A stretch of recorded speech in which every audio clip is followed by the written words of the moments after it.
Okay, so as crazy as it sounds to hear it from a lawyer, but law has traumatized my entire existence since before I was born, then through childhood, adolescence, up until my professional life. And you may wonder why a person who's been traumatized by law since his early years has decided to become a lawyer. And you'd been right, because it's kind of illogical. And through my life, I tried to give myself a number of different explanations. Love-hate relationships, suicidal tendencies, different degrees of psychopathy. And I got to the conclusion that we human beings probably find enjoyment in complexity.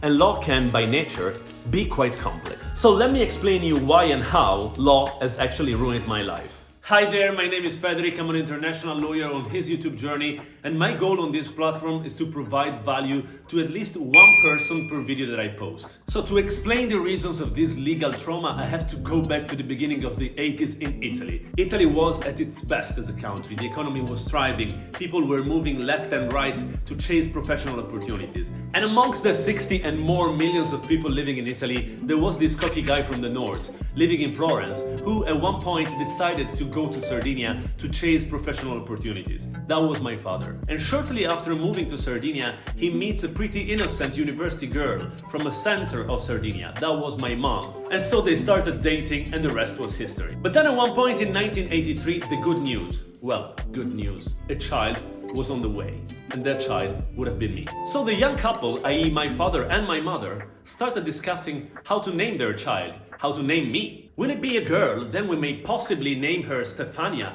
Jessica, Maria. Or will it be a guy? Then we may possibly name him... Hang on, wait a second. My dad stepped in. If he'll be a boy, he must have the same name as me, Federico.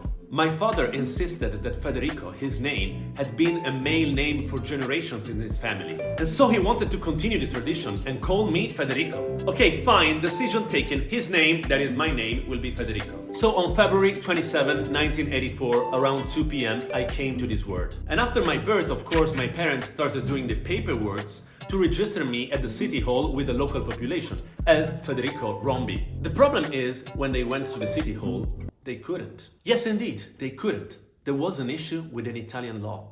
And as a lawyer now, I can clearly tell that Italian law is particularly complex and difficult to interpret. So to give you an example, this is a book about Italian law, and I will try and look about the law on nature conservation. So, and I'm translating from Italian. Article 1, the law on nature conservation has been repealed by law 246 of 2017. So let's go and have a look at this law. So the repealing law is saying, please cross-refer to law 537 of 2022. Let's go and have a look. And here we are. So we have the new law on nature conservation of 2022, and Article 1 says that the provision concerning the new law on nature conservation can be found in the new Italian budgetary law. What the I'm done with this. But anyway, to get back to my story, my parents discovered that there was a law in Italy which didn't allow parents to give their children the same name as their living father. And since my father's name is Federico, there was a problem in keeping the family tradition and naming me Federico. And so my parents started discussing again, maybe we can consider a different name, Maurizio, Giuseppe. Thank God that didn't happen. And then they had a bright idea. So the law says that we can't give him the same name as his father, but maybe we can change the name to a very similar name. We can simply change a letter. Instead of the final O, there will be a H. H. H. Federic, with final H. And not Frederick, not Frederic, Federic. I was only 5 days old by then, and I was already terrified. And the worst was yet to come, because my parents played it at home as if my first name was Federico for the first few years of my life. But then comes a time in a child's life when you have to face the tough reality. And that for me was my first day of elementary school. So at school the teacher starts calling each kid with their name, and then comes my turn. Federic Rombi. Oh, this little boy is certainly not Italian. Where are you from, my dear? Why do you have this weird name? What? And of course my surname didn't help, with that Y at the end, which points to my French roots. But at that time, I couldn't explain that either. But little by little I started understanding, and I started asking my parents the real story of my name. So I also started explaining this story to teachers, and everyone else would ask me. And I still remember my first day of high school.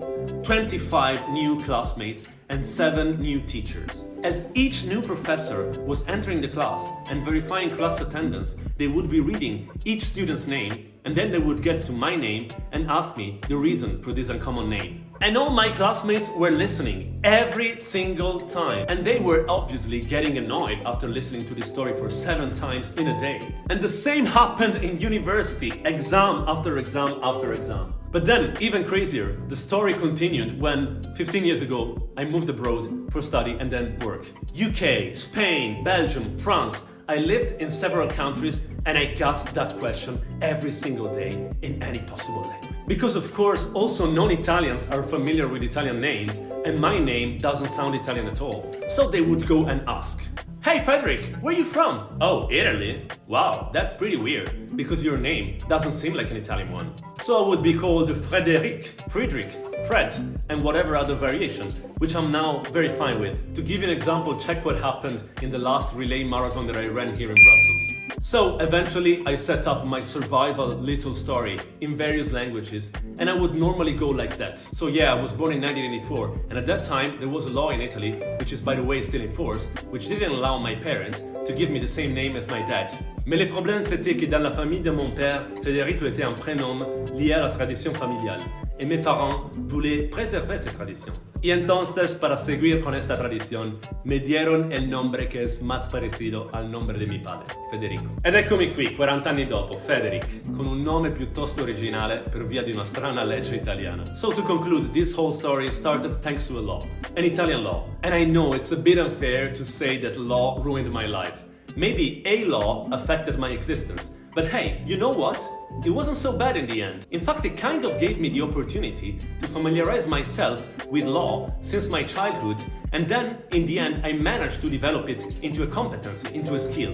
And in any case, many relationships in life, like the relationships we have with our passions, with our interests, even with our jobs, often start like love-hate relationships. So maybe it was just meant to be. But now, after 40 years, I'm happy that a law kind of ruined my life. And you know what's the reason? The reason is that we all are unique.